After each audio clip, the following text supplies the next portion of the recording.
যে কোনো পোস্ততে নামানোর আগে একটু সরষের তেল ছড়িয়ে দিলে ফ্লেভারটা খুব সুন্দর আসে, ফ্লেভার আসছে। ঝিঙে পোস্ত, এখানে বড় বড় 3টে ঝিঙে নিয়ে নিয়েছি, কেটে আমি পোস্ত বানাচ্ছি। আপনার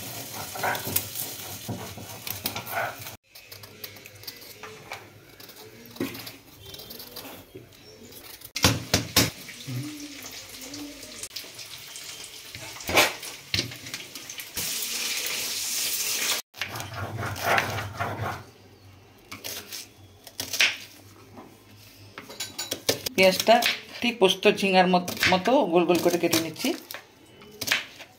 এগুলো একটু সাঁতলে নেব।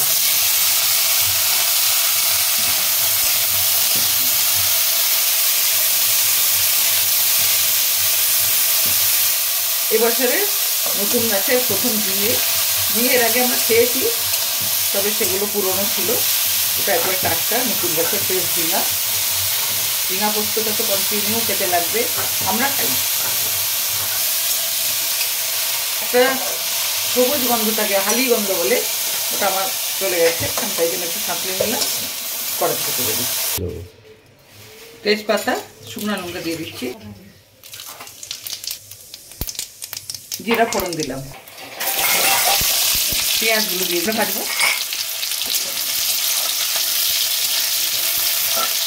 আমি হলুদ দেবো, কিন্তু হলুদ নাও দিতে পারেন, তাহলে পোস্তর নিজস্ব যে একটা গন্ধ থাকে সেটা কিন্তু থাকবে, হলুদ দিলে এটা থাকবে না। এবারে আমি আগে থেকে ভেজে রেখে ঝিঙেটা দিয়ে দিই।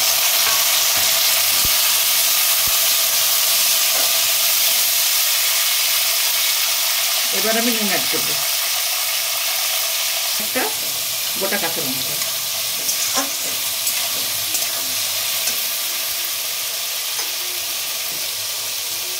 একটু লঙ্কার গুঁড়ো, একটু চিনি সাজানোর জন্য, পোস্ত বাটাটা দিয়ে দিচ্ছি।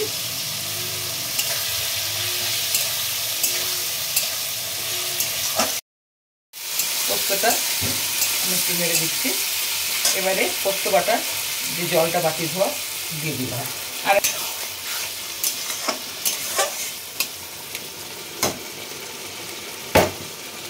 ঢাকা দিয়ে দিলাম। ঝিঙে পোস্ত পুরোপুরিভাবে আমার কমপ্লিট হয়ে গেছে। যে কোনো পোস্ততে নামানোর আগে একটু সরষের তেল ছড়িয়ে দিলে ফ্লেভারটা খুব সুন্দর আসে, ফ্লেভার আসছে। আজকের মতো আমার ঝিঙে পোস্ত রেডি। আপনারা দেখলেন আমি কিভাবে রান্না করলাম, আশা করি ভালো লেগেছে। আমি সুতপা, আপনারা দেখছেন মিতলিত কিচেন।